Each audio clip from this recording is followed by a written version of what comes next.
اللہ جل شانہ نے نماز کی کنجی وضو کو قرار دیا ہے اور نماز کو جنت کی کنجی بنایا ہے سے ہمارا وضو سنت کے مطابق ہو۔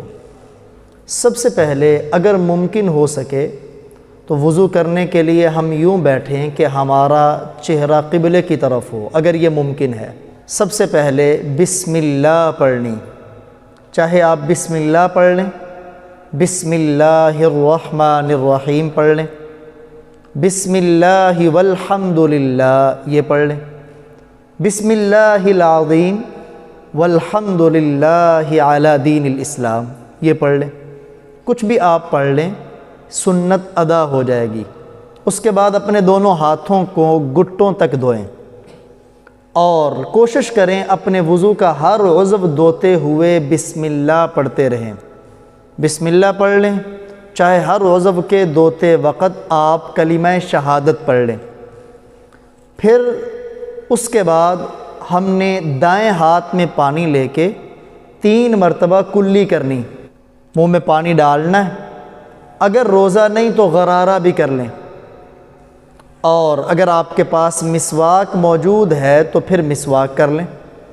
مسواک موجود نہیں تو اپنے دائیں ہاتھ کی شہادت والی انگلی سے مسواک کا کام ادا کریں۔ پہلے دائیں جانب ماریں اور پھر انگلی کو بائیں جانب منہ کے پھیریں، اس سے بھی مسواک کا عمل ادا ہو جائے گا۔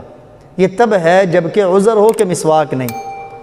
پھر اس کے بعد 3 مرتبہ ناک میں پانی ڈالیں اور اپنے بائیں ہاتھ کی چھنگلیا سے، یہ جو چھوٹی انگلی ہے اسے چھنگلیا کہتے ہیں، اس سے اپنے ناک کے نتنوں کو صاف کریں۔ اور ناک کو سنکنا بھی، یہ بھی وضو کے مسنون اعمال میں سے ایک عمل ہے۔ اس کے بعد اپنا چہرہ دھوئیں، لیکن چہرہ دھوتے ہوئے یوں آپ نے زور سے پانی چہرے کو نہیں مارنا کہ چھینٹیں اڑ کر ساتھ والے وضو کرنے والے پہ پڑیں، بلکہ آرام سے پانی لے کے یوں اوپر لا کے پانی چھوڑنا ہے تاکہ چہرہ مکمل آپ کا دھل جائے۔ پہلی مرتبہ جب پانی ڈالیں تو مکمل پیشانی کے بالوں سے لے کر تھوڑی کے نیچے تک، ایک کان کی لو سے لے کر دوسرے کان کی لو، اس کے درمیان یہ جو حصہ ہے اس سارے حصے کو دھونا ہے۔ 3 مرتبہ یہ عمل کریں۔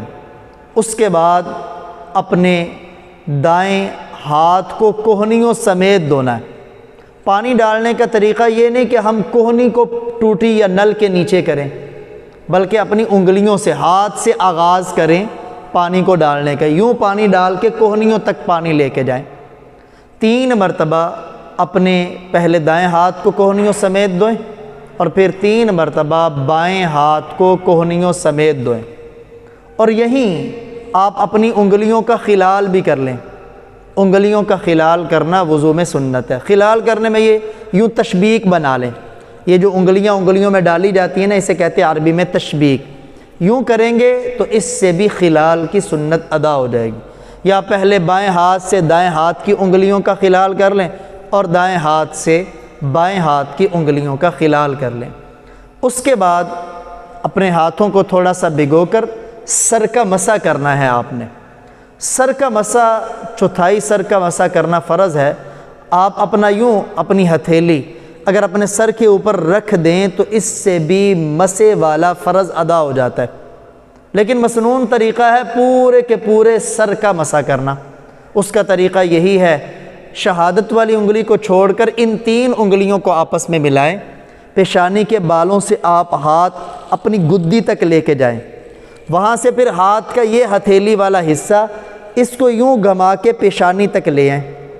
پھر یہ جو شہادت والی انگلی کو آپ نے چھوڑا ہے اس کو کانوں کے سوراخ کے اندر یوں اندر کا مسح کریں، اور انگوٹھے جو ابھی تک نہیں لگے اس کے ذریعے کانوں کی بیک سائڈ کا مسح کریں، اور ہاتھوں کی جو آپ کی پشت ہے اس کے ذریعے اپنی گردن کا مسح کریں۔ گدی کا نہیں، نہ گلے کا، نہ ہی پیچھے سے کرنا ہے مسح اور نہ ہی آگے گلے کا مسح کرنا، یوں گردن کا مسح کرنا، یہ وضو کے اندر مستحب ہے۔ جب آپ چہرہ دھوئیں نا تو چہرہ دھوتے ہوئے اپنی داڑھی کا خلال بھی کرنا ہے۔ اگر آپ کی داڑھی گھنی ہے، بڑی ہے، خلال کرنے کا طریقہ بھی یہ ہے، یوں آپ نے ہاتھوں میں پانی لیا اور یوں بالوں کو نیچے سے اپنی انگلیوں کو بالوں کے اندر سے گزار دیا، یا اوپر سے یوں کر لیں، دائیں ہاتھ کے ذریعے داڑھی کا اس طرح خلال ہو جائے گا۔ پھر اس کے بعد اپنا دایاں پاؤں دھوئیں۔ دائیں پاؤں کو جو دھونا ہے تو بائیں ہاتھ سے پاؤں کو ملنا ہے، دائیں ہاتھ سے نہیں، اور ساتھ ہی اپنے پاؤں کی انگلیوں کا خلال بھی کرتے جائیں۔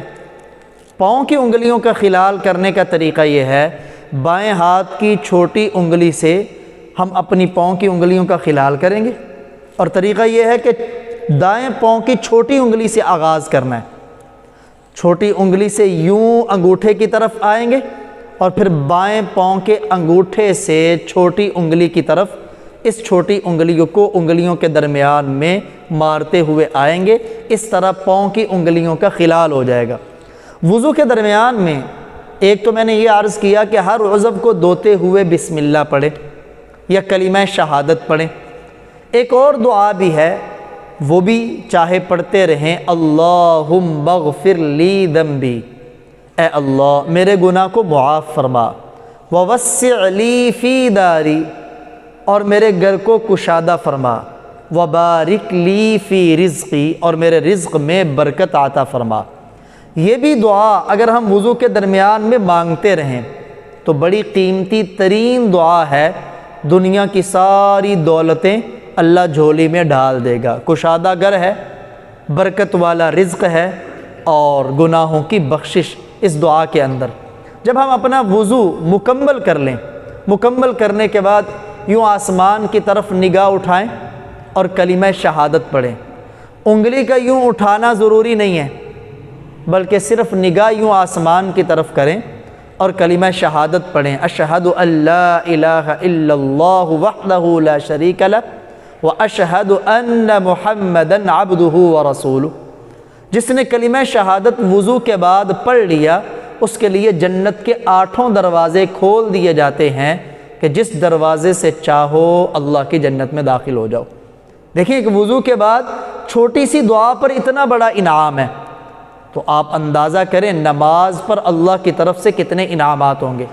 اور پھر اس کے بعد یہ دعا، اللہم اجعلنی من التوابین واجعلنی من المتطہرین، یہ دعا مانگیں۔ تو یہ وضو کرنے کا مسنون طریقہ ہے۔ سورہ مائدہ قرآن پاک کی 5ویں سورت ہے، اس کی آیت نمبر 6 کو آیت وضو کہتے ہیں۔ یا ایہا الذین آمنوا، اے ایمان والو، اذا قمتم الی الصلاۃ، جب تم نماز کے لیے کھڑے ہونے کا ارادہ کرو، فاغسلوا وجوہکم، اپنے چہروں کو دھو لو، وایدیکم الی المرافق، اور اپنے ہاتھوں کو کوہنیوں سمیت دھو لو، وامسحوا برؤوسکم، اور اپنے سروں کا مسح کر لو، وارجلکم الی الکعبین، اور ٹخنوں سمیت اپنے دونوں پاؤں کو دھو لو۔ چونکہ وضو میں 4 فرض ہیں جس کا ذکر قرآن پاک کی اس آیت مبارکہ میں، چہرے کو دھونا، دونوں ہاتھ کوہنیوں سمیت دھونا، سر کا مسح کرنا، چوتھائی سر کا، اور دونوں پاؤں ٹخنوں سمیت دھونا، یہ وضو کے 4 فرائض ہیں۔